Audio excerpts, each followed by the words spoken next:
Court complex లో ఈ సేవా కేంద్రాన్ని senior civil judge G Nageswararao ప్రారంభించారు. ఈ సందర్భంగా ఆయన మాట్లాడుతూ రాష్ట్ర వ్యాప్తంగా హైకోర్టు ప్రధాన న్యాయమూర్తి ప్రారంభించిన 29 ఈ కోర్టు సేవా కేంద్రాల్లో భాగంగా మేటిపల్లిలో కూడా ప్రారంభం కావడం ఆనందంగా ఉందన్నారు.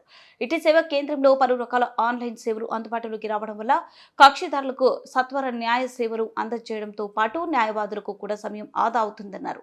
ఈ కార్యక్రమంలో junior civil judge Naram Arun Kumar, bar association అధ్యక్షులు పుప్పాల లింబాద్రి, ప్రధాన కార్యదర్శి తునికి వేణుగోపాల్, ఉపాధ్యక్షుడు ఎలుమూరు రాంబాబు, న్యాయవాదులు ఒజ్జల శ్రీనివాస్, మన్నే గంగాధర్, కాజీపేట శ్రవంతి, వాల్ఘాట్ మహేష్, హరిభూషణ్ తదితరులు ఉన్నారు. శ్రీత గౌరవనీయులైనటువంటి సీనియర్ జడ్జి నాగేశ్వరరావు గారు మాట్లాడాల్సింది కోరుతున్నాము. అందరికీ నమస్కారం. ఈరోజు రాష్ట్రంలో దాదాపు 29 ఈ సేవా కేంద్రాలని ఆనరబుల్ చీఫ్ జస్టిస్ గారు ప్రారంభించడం జరిగింది వర్చువల్ ద్వారా. అందులో భాగంగా 29 ఈ సేవా కేంద్రాలలో మన మెట్పల్లి కేంద్రం కూడా ఉండడము చాలా ఆనందం అనిపించింది.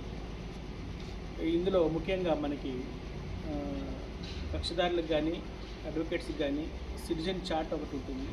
వాళ్ళకి లభించే సేవలు ప్రతి ఒక్కటి కూడా ఆ చార్ట్ రూపంలో వాళ్ళకి అందుబాటులో ఉన్నాయి. ఈరోజు వరకు 2-3 సర్వీసులు మన దగ్గర అవైలబిలిటీ వస్తున్నాయి. రేపటి నుంచి చూస్తే సర్టిఫైడ్ కాపీస్ ఆఫ్ జడ్జిమెంట్స్ కానీ, తర్వాత ఈ చాలాన్ రూపంలో వచ్చే పేమెంట్స్ కానీ అవి మన దగ్గర స్టార్ట్ అవుతాయి. ఇంకా రాను ఈ సేవలు విస్తృతంగా అభివృద్ధి చెంది మన న్యాయవాద మిత్రులకి, అదేవిధంగా మన క్లయింట్స్ కక్షిదారులకు అందరికీ ఉపయోగకరంగా ఉంటుందని ఆశిస్తూ అవకాశం ఇచ్చిన ఆనరబుల్ చీఫ్ జస్టిస్ గారికి, మన జిల్లా న్యాయస్థానం